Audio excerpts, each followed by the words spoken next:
grandes maravilhas do mundo.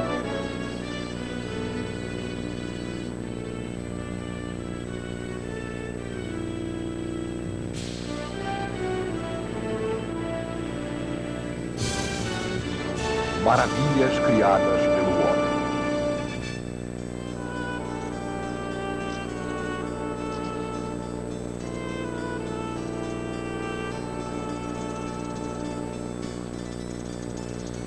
Algumas vezes, não muito frequentes na história da humanidade, a necessidade de construir conspira com uma visão de beleza. O desejo de realizar conspira com a habilidade de criar. E o que nasce, então, é uma obra de rara beleza. Uma maravilha. Obras que paralisam. Que tiram o fôlego. Que parecem gritar. Vejam o que nós podemos alcançar. Estas são as eternas realizações do homem. Testamentos duradouros de uma batalha permanente. Deixar uma marca em um mundo efêmero.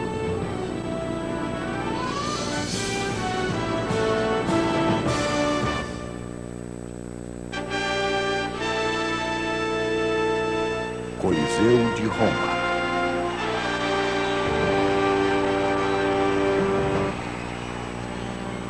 Há quase 2000 anos, os romanos testemunharam uma maravilha.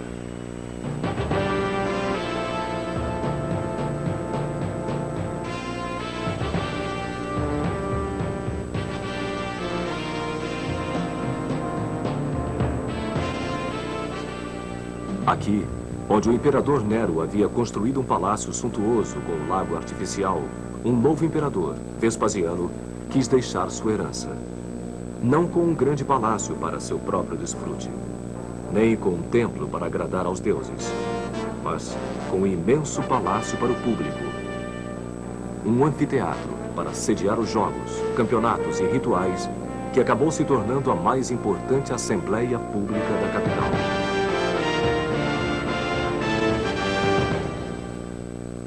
Vespasiano conhecia o valor da atividade de relações públicas. Quando ele assumiu o poder em 69 d.C., herdou uma cidade em ruínas. Um enorme incêndio havia destruído grande parte de Roma anos antes. O corrupto Nero, entre outros, havia irresponsavelmente esvaziado as reservas do tesouro, e o Senado romano estava espalhado em campos hostis depois de 2 anos de guerra civil. Vespasiano logo anunciou seu novo projeto. Ele iria drenar o lago artificial de Nero e construir um enorme anfiteatro público, o maior jamais realizado. Ele o batizou de Anfiteatro de Flávios, em homenagem a seu nome de família. As gerações seguintes passaram a chamá-lo de Coliseu, uma referência às suas proporções colossais. Graças a seu tamanho e a seu trabalho de engenharia, foi considerado o monumento mais ambicioso do mundo antigo.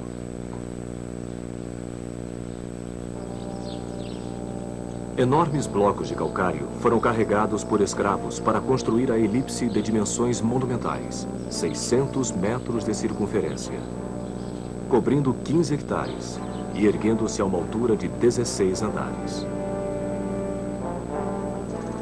Primeiramente, foram erguidos os arcos e os pilares, e em seguida as paredes laterais foram sendo construídas, preenchendo os espaços vazios com uma rocha vulcânica muito leve chamada Pedra Pómez. Com lugar para 50 mil espectadores, o Coliseu equivale aproximadamente à metade do tamanho do Maracanã. Os construtores de estádios de hoje em dia ainda se baseiam no sistema engenhoso de entradas e passagens primeiramente utilizado no Coliseu.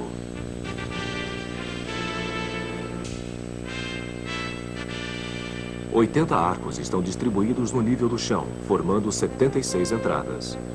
Os espectadores recebiam bilhetes com o seu número de entrada e podiam achar seus lugares tão facilmente que todo o estádio podia ser acomodado em menos de 10 minutos. Uma vez dentro, o lugar de honra era um grande palanque em mármore, onde o imperador se acomodava com sua comitiva, incluindo jovens virgens. Um pouco acima, sentavam-se cidadãos livres. Mais acima ainda, sentavam-se visitantes estrangeiros e escravos. E, finalmente, em arquibancadas de madeira, ficavam as mulheres e os pobres. Mesmo durante os jogos públicos, classes sociais e status eram os princípios da organização.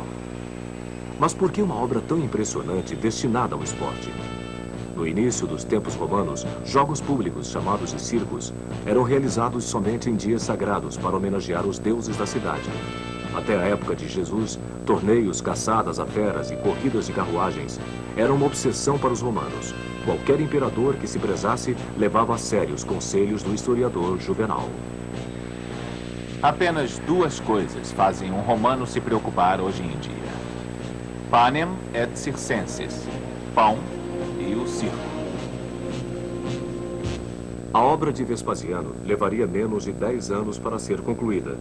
E apesar de ele não ter vivido para ver seu trabalho terminado, o Coliseu permanece o símbolo eterno de toda uma civilização. Os romanos já provaram ser os melhores engenheiros que o mundo já viu. Inventores do arco, da cúpula, construtores de estradas, aquedutos, pontes e banheiros. Embora a estética romana tenha sido em grande parte emprestada dos gregos, sua tecnologia era profundamente original. Lá perto, no Panteão, uma gigantesca abóbada de concreto parece flutuar suavemente no espaço. Uma estrutura de concreto armado tão grande, vazada por um único raio de luz, não seria construída novamente até o século XX.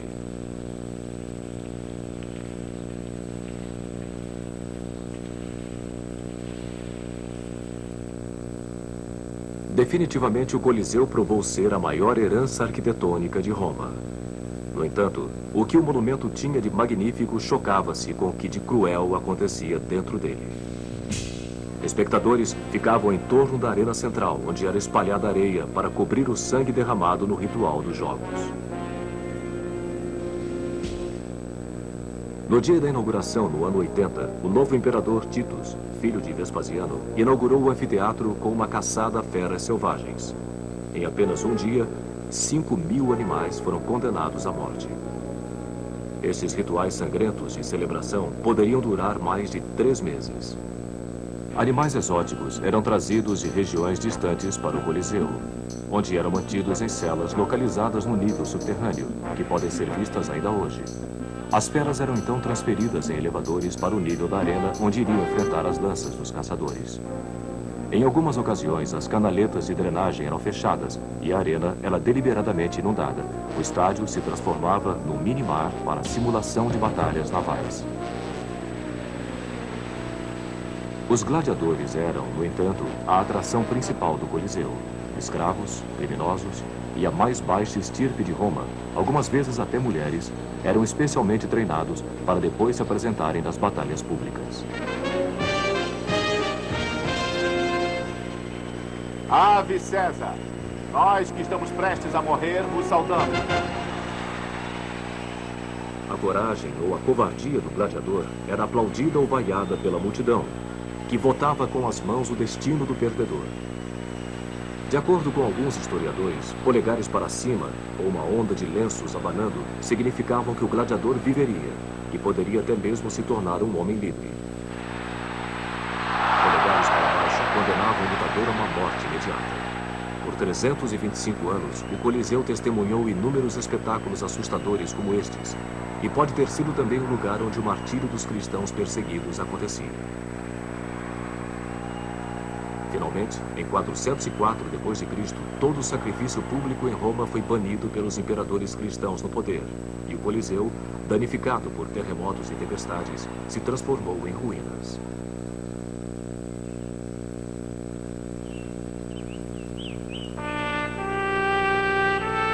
Através dos séculos, o Coliseu se transformou em uma pedreira de mármore, saqueada pelos vários Césares de cada nova era.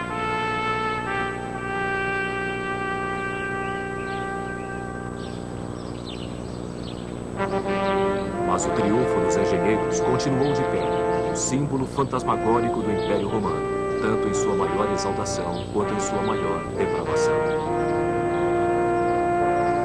Séculos depois de sua construção, um monge inglês faria a seguinte profecia: Enquanto durar o Coliseu, Roma viverá. Quando cair o Coliseu, Roma morrerá. E quando Roma morrer,